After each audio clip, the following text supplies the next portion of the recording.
Hi, welcome to the Sankofa Pan-African series.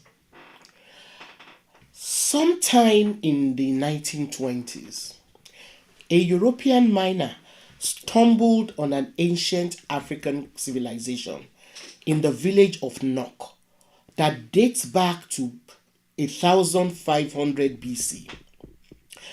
This accidental discovery astonished colonial agents who had been educated to believe that sub Saharan Africans had contributed little, if anything, to human civilization.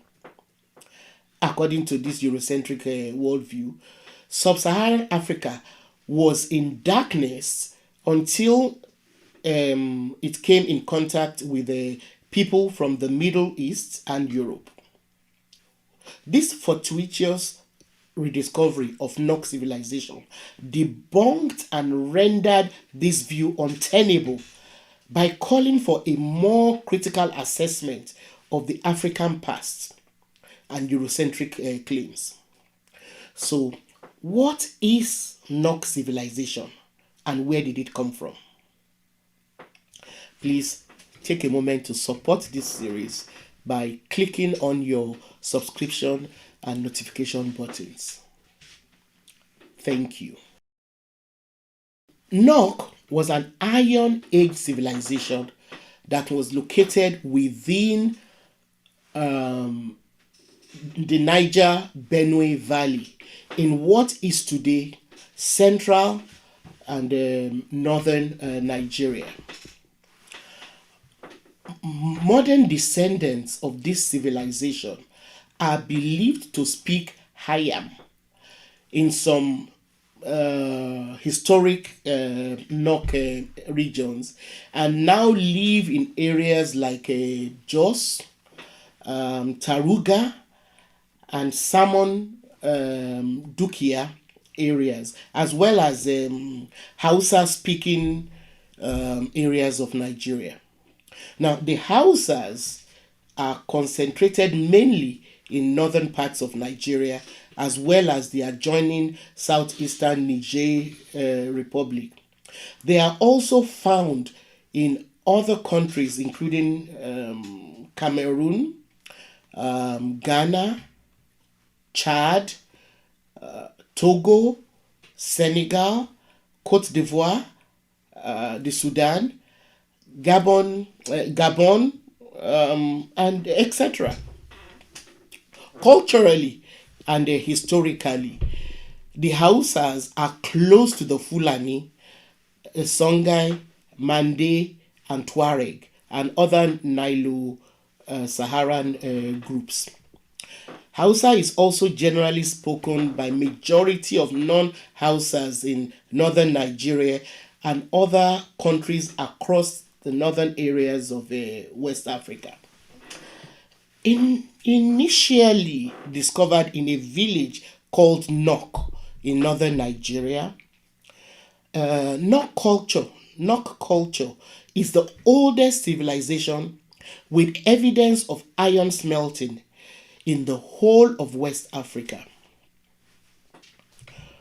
Unfortunately, very little is known of the origin and even the sociocultural life of ancient Nok people outside of the impressive terracotta figurines and iron implements that they left behind.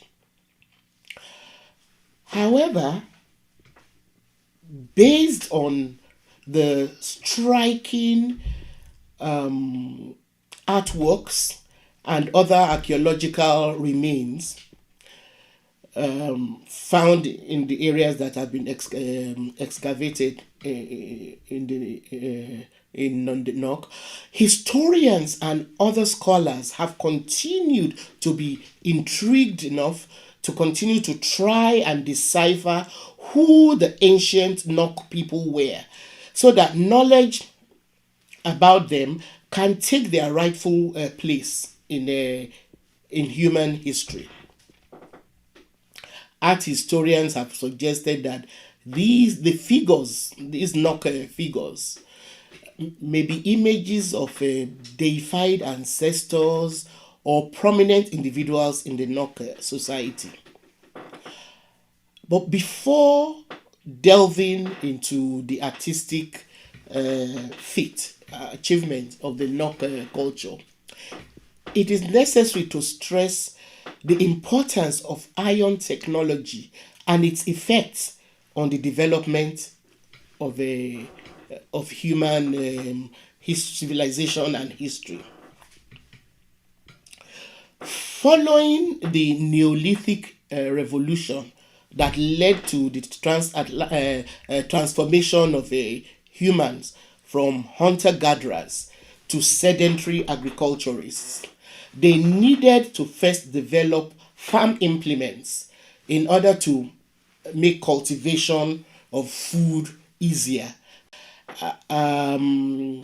To do this, human beings initially used stone implements to work the soil and they crush or shell their harvests. Later on, the knowledge of metal was developed through bronze working before a stronger and more durable metal like iron was discovered. In several ways, the discovery of iron technology was quite revolutionary for civilizations like Nok and others across the globe. This was because iron smelting, or the process of extracting iron, was a technological breakthrough, and it was a jealously guarded craft that was rarely revealed to outsiders.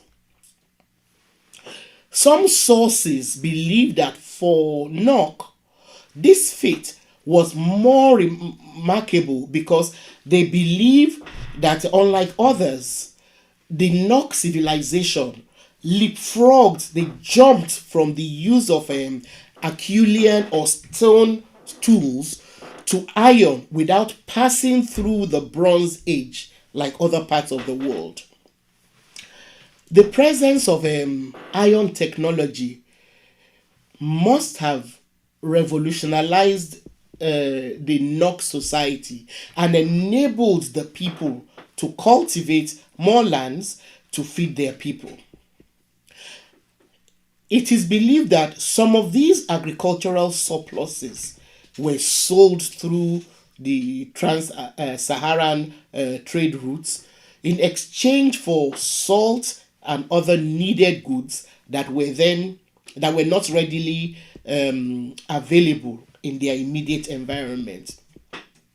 It is also believed that the presence of iron technology enabled Nok rulers to expand and dominate other people as far as Makurdi, Abuja, which is now and also Abuja, which is now Nigeria's capital territory, and the Jos Plateau area.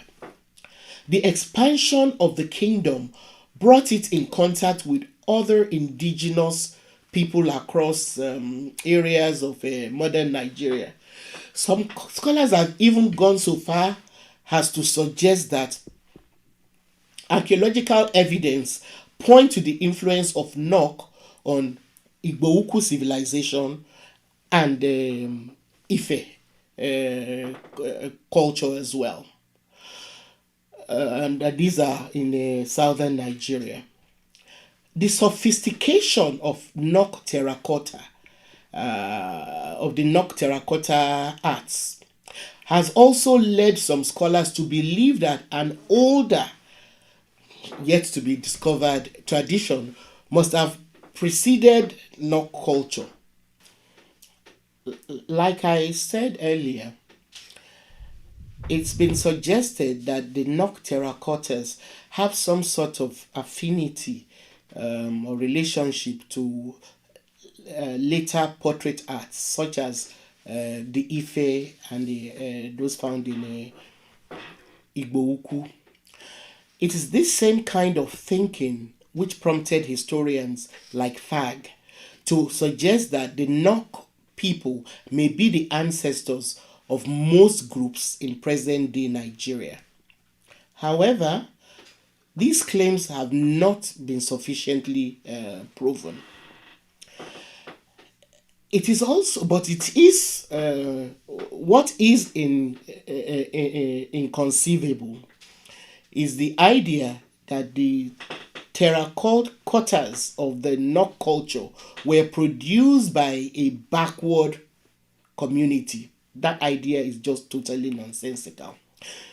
Because it is apparent that Nok terracottas belong to an early African civilization, which is as yet to be fully discovered because much of it is still buried underground. So some of the settlements which have been excavated show impressive architectural remains pointing to a certain kind of large-scale teamwork. Equally significant is the breathtaking artworks of the Nok, which the civilization is better known for.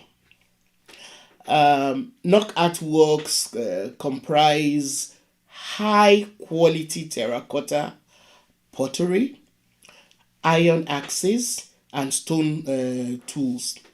These artworks represent a distinctive artistic achievement that was unequal by any other during the period of this civilization. So, Nok figurines were particularly striking in their realistic rendition of animals and inanimate objects. And also the fact that these artifacts survived in alluvial deposits in and the tin mines till the time when they were discovered is a testament, to the high quality of these artworks and the artifacts. The most characteristic artifacts, artworks, were figurines of animals and stylized human beings, usually heads made of clay. Some of the heads are styled in cylindrical and triangular shapes with elaborate hairstyles, pierced eyes, nose, mouth, and ears. Other remains of the artifacts of the Nok culture include iron tools, stone axes, and the other stone tools and stone ornaments. Now, during the discovery of the terracotta heads, Europeans were so awed by these breathtaking artworks, and sadly, what they did was then to smuggle the art collections, and then carted them, the majority of them, away, thus depriving the African continent of the benefit of their artistic presence. But be that as it may, all is not lost as far as the Nok civilization is concerned in Nigeria. Nok arts and artifacts have inspired the widespread production of traditional pottery that bear resemblance to those likely to have been used by Nok forebears or ancestors. So, for example, women from Bayi, also known as Gwari, in central Nigeria. The central Nigeria is also the middle belt of Nigeria. So the women from that area deploy similar techniques to make household utensils like pots, jugs, and so on. One impressive artist who epitomized the culture was the late Ladi Kwali, the eponymous character on the back of Nigeria's 20 naira note.